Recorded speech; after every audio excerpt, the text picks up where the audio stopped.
Buenos días a todas y a todos.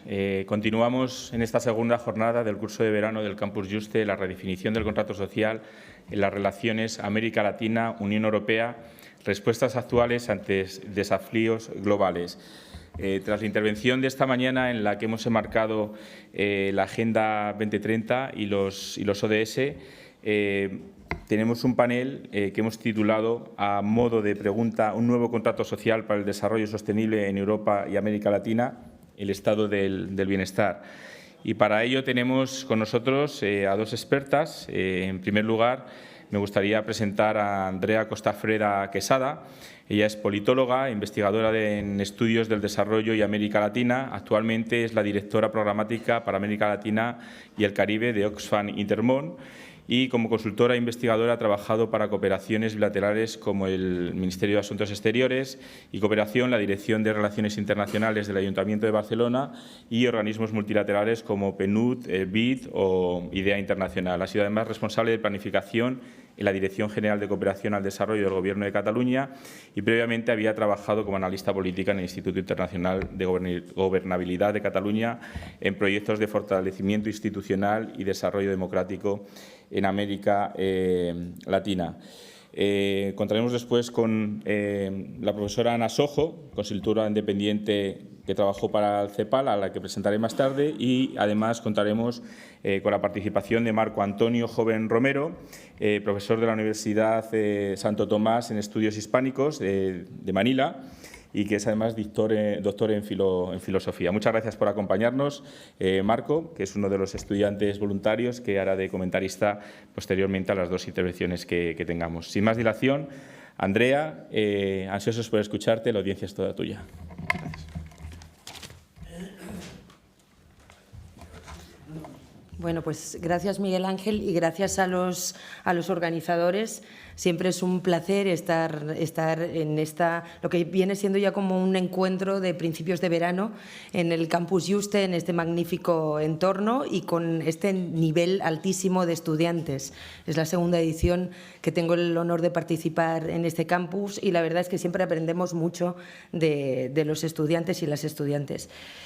Bueno, yo voy a centrar mi intervención, primero advertiros que vengo en un rol de académica experta, pero también de activista, ¿no? Como persona que trabaja en Oxfam Intermón y que, por tanto, voy a estar mezclando un poco la reflexión sobre algunas dimensiones del contrato social y de los estados del bienestar, pero también con ejemplos de lo que hacemos desde una organización como Oxfam, que quiero agradecer al profesor Sanahouja, que ayer en su clasificación de agencias políticas nos ubicaba en el eje de organización de izquierdas y cosmopolita. Nos sentimos muy bien identificados y muy bien ubicados en esa taxonomía. Entonces, yo lo que quería plantearos lo voy a centrar más en América Latina, ¿no? En cuáles son los desafíos desde mi lectura para la renovación del contrato social y el fortalecimiento de los estados del bienestar en lo que ahora se denominan países de desarrollo en transición, ¿no?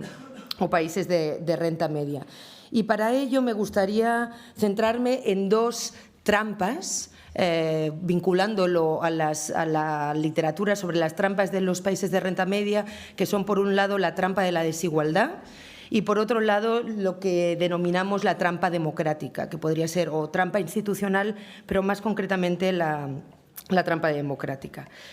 Sobre la trampa voy a empezar con la trampa de la desigualdad. En América Latina, como sabéis, después de lo que se ha denominado una década dorada, donde no solo se redujo pobreza, sino que también se redujo desigualdad, hemos visto en los últimos, desde el 2014, que hay una inflexión y, por tanto, un cierto decrecimiento en los indicadores positivos en la reducción de desigualdades. Por tanto, lo que parecía que era una agenda que más o menos se estaba resolviendo vuelve a ser una agenda muy importante y uno de los desafíos estructurales más importantes.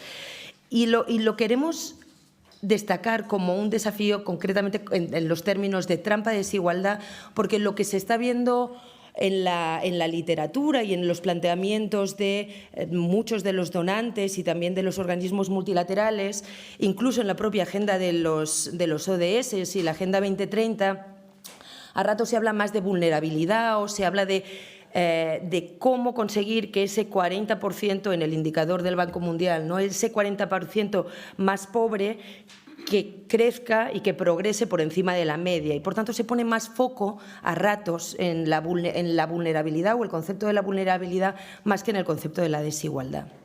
¿Por qué yo reivindico más la trampa de la desigualdad?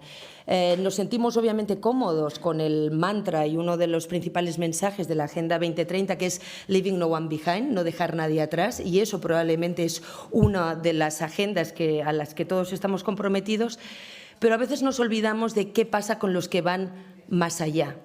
O sea, nos fijamos en qué pasa en los deciles más bajos y, por tanto, ahí hay una agenda de reducción de la pobreza y de progreso muy importante, pero ¿qué pasa en los deciles más altos? ¿Qué pasa en esas capas? ¿Qué pasa en la concentración de la riqueza en los deciles más altos? Y eso, lo que pasa ahí, y me voy a centrar un poco en eso, tiene mucho que ver con la erosión del contrato social y con la desafección política. No es solo los que se quedan atrás, sino también los que van un poco más allá.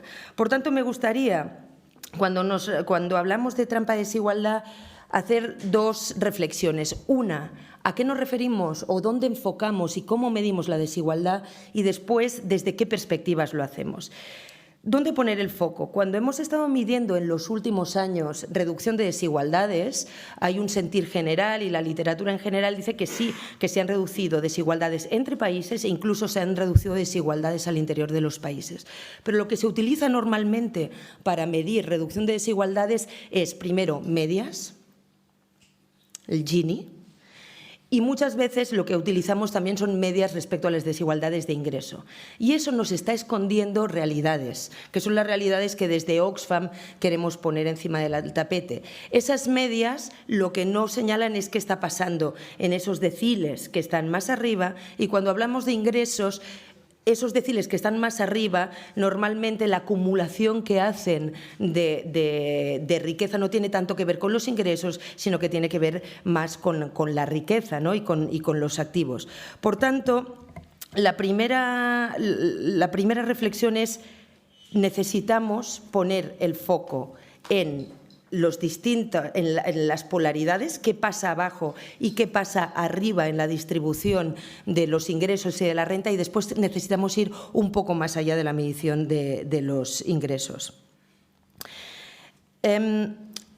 Lo que vemos en América Latina, por tanto, cuando nos fijamos en cómo se concentran en las polaridades y cuando vamos más allá de la renta, es que el decil más alto en América Latina concentra más del 70% de la riqueza. Eso se traduce en realidades muy concretas. Eso se traduce en realidades como países como México, que es un país considerado de renta media alta. Son realidades donde conviven el hombre más rico de la región, Carlos Slim, con 50 millones de pobres.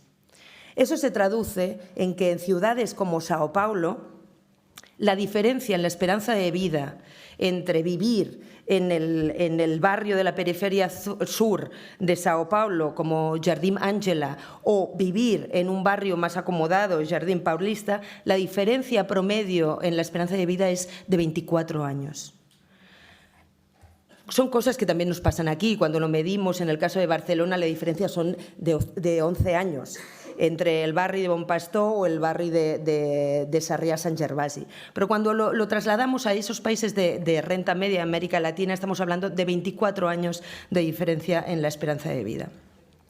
Cuando lo medimos, cuando nos acercamos más y hacemos un zoom in, ¿a qué nos referimos cuando hablamos de desigualdades? Con Oxfam México hemos hecho un proyecto que se llama Faces of Inequality, las caras de la desigualdad, donde lo que pretendimos fue medir, no solo desde un punto de vista de métrica, sino también sociológicamente, qué pasa en una ciudad como Ciudad de México.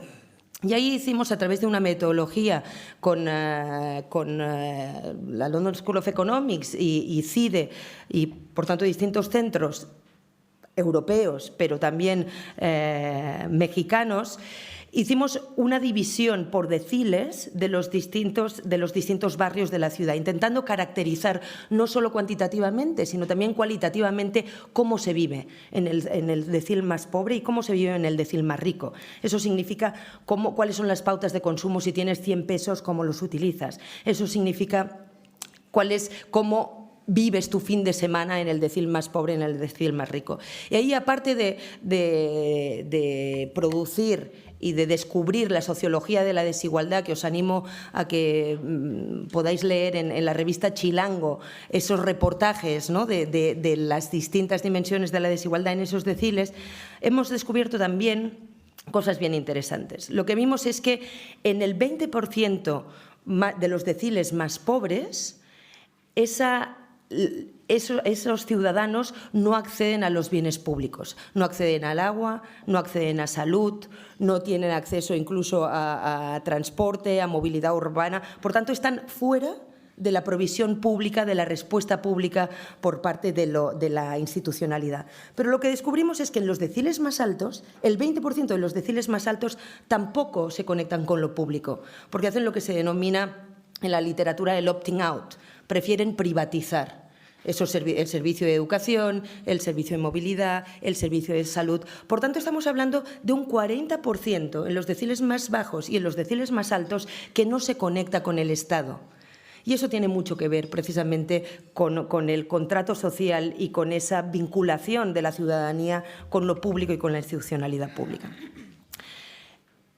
Voy a explicaros una anécdota, algunos me la habéis escuchado en otros foros, porque creo que es muy representativa de esta desvinculación con lo público. Un profesor de la Universidad de Sao Paulo, después de la década dorada en América Latina, que gracias al boom de las commodities tuvo un impacto positivo en reducción de pobreza y también de desigualdad, hicieron una investigación, una encuesta y preguntaron a mujeres pobres monoparentales cuál era su percepción de la situación de los últimos 10 años, si su vida había mejorado en los últimos 10 años. No solo su vida, sino también si percibían que su entorno también había mejorado, ¿no?, como para medir el componente más individual y también el componente más colectivo. A la pregunta de si había mejorado su vida en los últimos 10 años, un 80% decía que sí, que había mejorado. Cuando les preguntaban si percibían que su entorno también había mejorado el bienestar, su calidad de vida, también decían en un porcentaje menor, en un 70%, que habían mejorado. Lo más interesante de la encuesta era cuando se preguntaba por los motivos por los cuales creían que su vida y la de su entorno había mejorado. La primera respuesta, la respuesta de la encuesta que tuvo más porcentaje de respuestas fue gracias a Dios. Y la segunda fue gracias a mi esfuerzo o al mérito. Por tanto, la vasta mayoría de la población no vinculó la mejora en el bienestar y en su calidad de vida a acciones proactivas por parte del Gobierno. Y, por tanto, esa vinculación entre bienestar y acción pública quedaba totalmente desconectada. Esta es una primera idea que os quería compartir. La segunda idea es que cuando hablamos de desigualdades, y vengo de Oxfam y sé de lo que hablo, normalmente nos centramos en lo que denominamos las desigualdades verticales, las desigualdades en el nivel de ingresos o en el nivel de renta, que obviamente explican mucho del bienestar y explican mucho del contrato social. Pero lo que cada vez vemos más, y el profesor Sanahúja ayer también lo mencionó, es que necesitamos hacer un abordaje multidimensional de las desigualdades y abordar las desigualdades desde la interseccionalidad. Cuando vamos a analizar desigualdades en realidades como Guatemala, pero no solo en Guatemala, después me referiré también a los estudios que hemos hecho en España, lo que vemos es que el decil al que perteneces obviamente explica mucho, pero la etnia, el lugar donde naces, el hecho de ser hombre o mujer o el grupo étnico al que perteneces también te conmina desde la cuna a una estructura de oportunidades muchas veces desigual. O sea, en el caso de Guatemala, el analfabetismo es 3 veces mayor en mujeres indígenas que en hombres no indígenas. Vemos que en salud, en educación, las diferencias o las desigualdades por razón de género, etnia y riqueza se interseccionan y lo que hacen es multiplicarse. Y, por tanto, lo que hacen es, por el hecho de pertenecer a un colectivo, y ahí la necesidad de vincular no solo las desigualdades verticales, sino también las horizontales, te somete ya a una estructura de oportunidades muy desigual. Y eso tiene mucho que ver con la movilidad social, tiene mucho que ver con no solo la situación de desigualdad en un momento dado, sino también las posibilidades de salir de ese círculo de exclusión y de vulnerabilidad. Lo que vemos en nuestros estudios es que en países donde la desigualdad es excesivamente elevada, el futuro de las niñas y de los niños depende más de los ingresos de sus progenitores que de su talento y de su desempeño. Lo que vimos en España, en un análisis que hicimos sobre el estado de las desigualdades en España, es que un adolescente de una familia de ingresos bajos necesitará 4 generaciones, un promedio de 120 años, para alcanzar un nivel de ingresos medios. Lo que vimos en el caso de España es que, incluso teniendo un sistema de educación que garantiza educación universal y con más o menos calidad, ¿no?, a diferencia de lo que vemos en países en América Latina, lo que explica el éxito a la hora de encontrar un trabajo digno y bien remunerado no depende solo de la calidad de la educación, sino también del capital relacional que tiene la escuela a la que has asistido, que tiene mucho que ver con lo que Erika nos explicaba ayer. Por tanto, la pobreza y la desigualdad se heredan y no tiene que ver solo en dónde te ubicas verticalmente, sino también en esa estructura de oportunidades horizontales. Vinculado a eso, voy a saltar a la segunda trampa, que es la trampa de las desigualdades, la trampa democrática.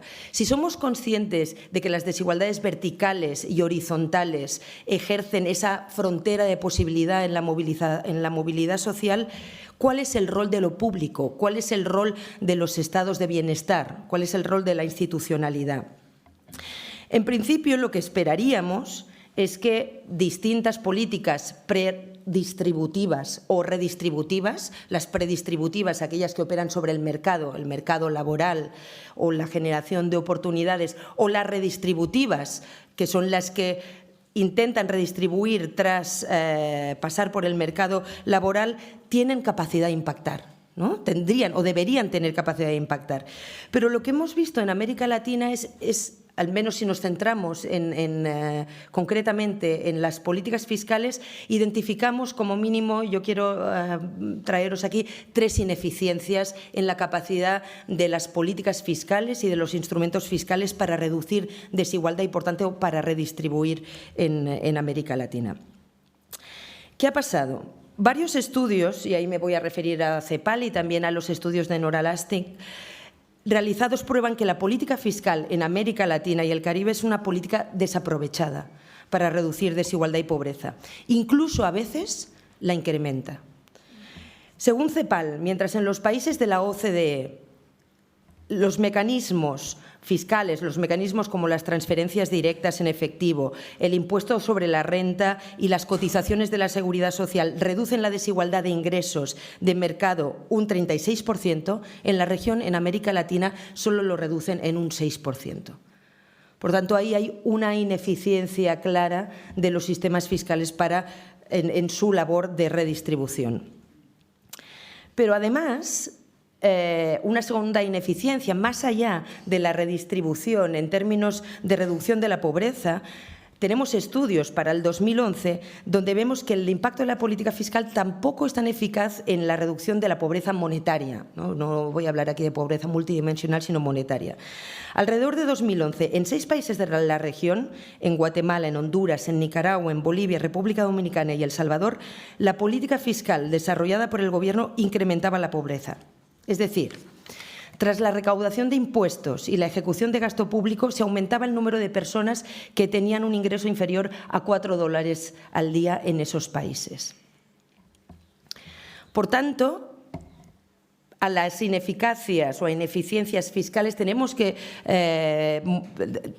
también una clara ineficacia en la capacidad de reducir pobreza. Y eso tiene que ver, y se vincula mucho al peso que cae sobre la población más vulnerable, con la estructura tributaria. Tiene que ver con la estructura de los impuestos. Desde el 90 hasta el 2015, a pesar del ciclo progresista del que os hablaba, el boom de las commodities, que tuvo un impacto positivo en los impuestos y en la capacidad de destinar mucho más gasto público a políticas redistributivas, en cuanto a la estructura de los impuestos, que tiene capacidad también de redistribuir, desde el 90 al 2015 ha habido un aumento del peso de los impuestos al consumo, el IVA. Para que nos situemos, con respecto a los impuestos a la renta o a la riqueza en la estructura tributaria de la región. En el 90, la diferencia entre los impuestos a la renta y la riqueza o el consumo con respecto al total de la recaudación era del 7,6%. a favor de los impuestos al consumo. En el 2015, la diferencia ha aumentado hasta el 12%. De manera que el IVA recauda actualmente el 34% de los ingresos tributarios en la región y su tasa ha ido aumentando desde un 10% promedio a un 15% en el 2015. Claramente, eso nos está hablando de un sistema regresivo, que lo que está gravando es el consumo y que está impactando negativamente sobre esas clases más vulnerables y los pobres. Por tanto, esas ineficacias de las que os hablaba, la poca capacidad de revertir la desigualdad del mercado, una estructura tributaria regresiva e incluso un impacto nocivo en términos de incremento de la pobreza, ¿a qué se debe? ¿No? Y la primera respuesta que muchas veces sale en estos foros o en otros es falta de voluntad política. Y ahí sería una de los primeros mensajes que podríamos dar entre todos, ¿no? No hay voluntad política por parte de los Estados o por parte de los gobiernos para tener políticas efectivas de lucha contra las desigualdades. Yo voy a desempaquetar un poco este concepto de falta de voluntad política para introducir un concepto que es el de captura política, con el que ya me ponía un poco la alfombra roja ayer el profesor Sanahúja. La pregunta sería, si sabemos cuáles son los tipos de políticas que deben priorizarse para enfrentar la desigualdad, y si vivimos gobernados en sistemas democráticos en los que los gobernantes son elegidos por las grandes mayorías, ¿por qué son tan difíciles de formular y poner en práctica esas políticas que puedan tener impacto? La primera respuesta que yo os diría, para sustituir la respuesta fácil de la voluntad política, es que toda redistribución implica perdedores y ganadores y, por tanto, intereses en conflicto.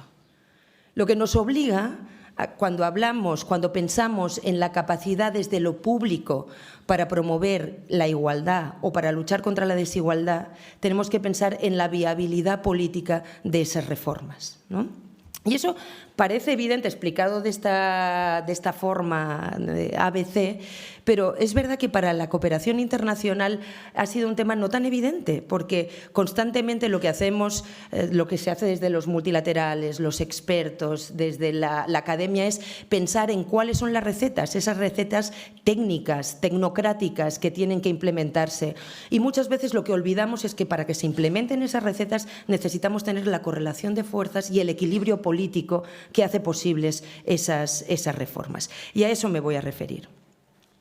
Porque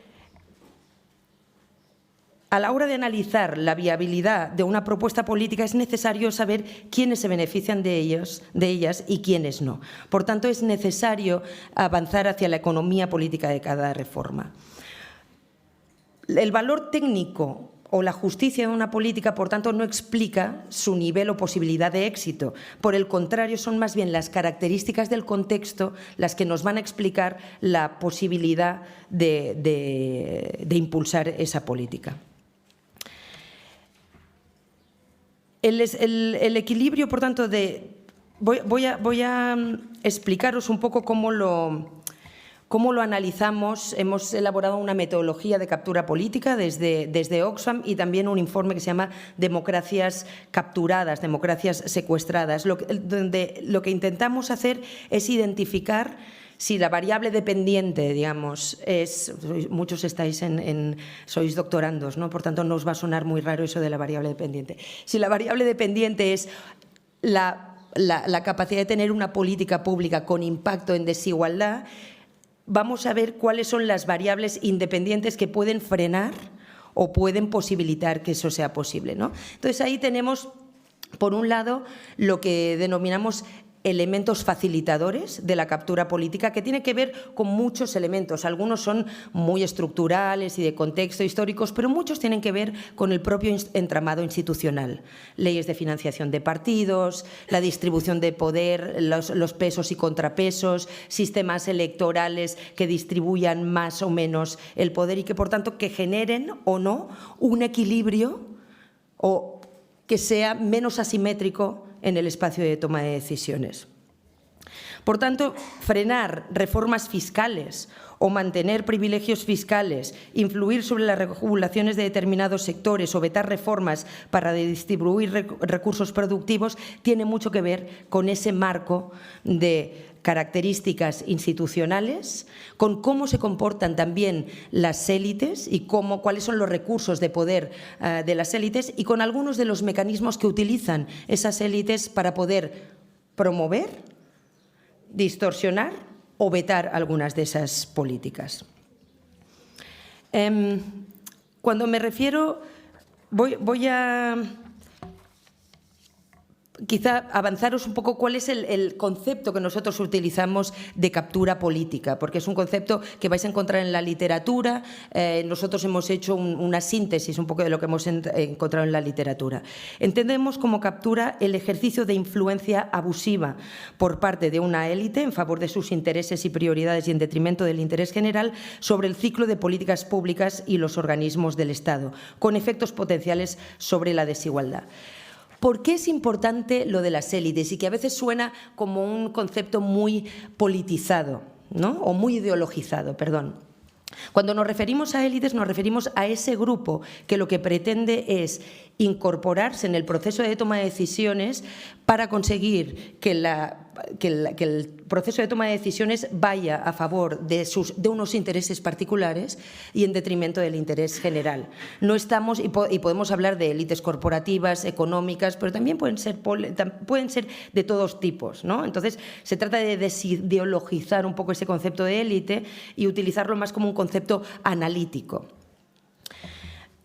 Igual, para ilustrarlo un poco, algunos me lo habéis escuchado, en el último informe del Banco Mundial había una anécdota donde se explicaba cómo en una revista de entretenimiento de América Latina se preguntaba, después de una elección presidencial muy concurrida en un país de América Latina, el entrevistador, el periodista de esta revista, iba a preguntarle a un observador privilegiado de la vida política del país, que es el chef de la residencia presidencial, le preguntaba cómo hacían a la familia le preguntaba al chef cómo hacía para adaptarse a los nuevos gustos culinarios de la familia presidencial. A lo que el chef le respondía: no, la verdad es que no me preocupa mucho porque las familias presidenciales cambian, pero los invitados siempre son los mismos. A eso nos referimos cuando hablamos de captura política y a eso nos referimos cuando hablamos de élites. Y eso es lo que se traduce después en los resultados que vemos en el Latinobarómetro, donde el 80% como media en América Latina de los ciudadanos creen que se gobierna para unos pocos y no para el interés general, ¿no? Entonces, es necesario que desde un punto de vista analítico y desde un punto de vista activista desempaquetemos qué está pasando para que esas reformas o esas políticas con los outcomes de desarrollo que queremos sean viables o no sean viables.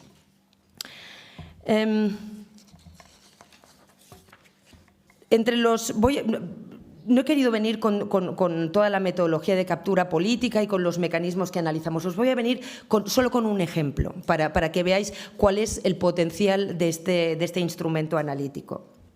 Os decía que hay elementos facilitadores que tienen que ver con el sistema político, que tienen que ver con el comportamiento de las élites, que tienen que ver con la concentración de poder económico y poder político, pero también lo que hemos intentado tipificar son los mecanismos de la captura. Y ahí analizamos mecanismos bisagra, les llamamos, que tiene que ver con el lobby ilegítimo y las puertas giratorias. Analizamos otro tipo de mecanismos que tienen que ver con todos los mecanismos asociados al sistema institucional y electoral y que tienen que ver con la contribución económica a la financiación de partidos, la corrupción, el clientelismo y la cooptación, el procedimiento legislativo extraordinario, el nombramiento de cargos, toda una serie de mecanismos. Y también otros mecanismos que le llamamos la creación de agenda política. O sea, cómo a veces la cooptación o la captura se produce incluso antes de entrar en el entramado institucional, que es cuando se decide que un tema va o otro tema no va. O cuando un tema va, cómo entra ese tema, ¿no?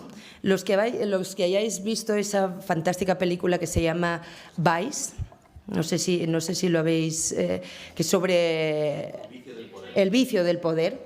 Ahí creo que es fantástico cómo se ilustra, cómo en un momento determinado se habla del impuesto de la muerte, ¿no? La tasa de la muerte, para intentar tirar hacia atrás un impuesto sobre las sucesiones, ¿no? Por tanto, ¿cómo se gestiona eso? ¿Cómo se manipula la agenda política para que entre o no entre? Voy a poneros un ejemplo. Nosotros tenemos sistematizados 13 casos de captura sobre procesos de reforma fiscal. Voy a veniros con un ejemplo en Perú. La reforma tributaria en Perú de Ollanta Humala. En Ollanta Humala, cuando llegó al gobierno en el 2011, llegó con un discurso antiminero, con un discurso bajo un programa económico ecléctico que lo que prometía era un cambio del modelo económico, pero con un cambio de modelo económico respecto al modelo anterior de corte neoliberal, pero que no comprometiera el crecimiento económico del país. Lo que le pasó durante la segunda fase de su mandato es que justo en el momento en que entraba en crisis el ciclo de las commodities, Ollanta Humala necesitaba de alguna manera incrementar, ¿no?, los recursos y quiso quiso promulgar una serie de medidas para reactivar la inversión privada en un contexto de desaceleración económica. Entre ellas quiso pasar el proyecto de ley 30-296, que lo que proponía precisamente era una rebaja de las tasas de los impuestos sobre la renta de personas y empresas. Francisco Durán, que es el investigador con el que hemos trabajado en Perú, analiza muy bien, a través de esos mecanismos de los que os hablaba, cómo fue posible pasar ese proyecto de ley en Perú. Una ley, por cierto, la ley 30-296, que redujo la recaudación impositiva e hizo la estructura tributaria de Perú mucho más regresiva y, por tanto, redujo la capacidad del Estado para reducir la desigualdad. Algunos elementos para el éxito de esa ley. Las puertas giratorias. ¿Qué hizo Ollanta Humala? Los principales puestos del gabinete de Ollanta Humala eran técnicos y directivos vinculados a las empresas más grandes del país, lo cual facilitó de alguna manera eso. Lo segundo, hizo una campaña a la que le ayudaron pues medios como El Comercio: bajen los tributos. En El Comercio el Estado aparecía como… Se generó el discurso de que 10 años de imposición de impuestos, pero con una situación de mucho mal gasto por parte del Gobierno, y generó, por tanto, ese estado de opinión contrario a los impuestos. Lo pasó, además, a través de un procedimiento legislativo extraordinario. El proyecto se presenta con carácter de urgencia el 21 de noviembre y se aprueba el 11 de diciembre, 3 semanas para el trámite legislativo de ese proyecto de ley. Y, además, otro de los mecanismos que nosotros denominamos el velo técnico, el marcado carácter técnico de esa ley, que cuando tú le preguntabas a los encuestados sobre ese paquete de reformas de atracción de la inversión privada, el 74% decían que ni lo conocían ni sabían en absoluto sobre qué iba. Por tanto, porque veo que ya estoy fuera de tiempo, para cerrar aquí, es necesario que hilemos fino, es necesario que desempaquemos. No nos podemos quedar con el concepto de voluntad política. Necesitamos entender cuál es el equilibrio y las asimetrías de poder que hay detrás de los procesos de toma de decisiones para poder tener un impacto ser mucho más eficaces en la reducción de las desigualdades. Por tanto, la agencia política, actores que estén vigilantes, la renovación de liderazgos, que sean capaces de mover esas asimetrías de poder son fundamentales, ¿no? Porque, dejadme acabar de forma un poco brusca, es la política, estúpido, diría eso.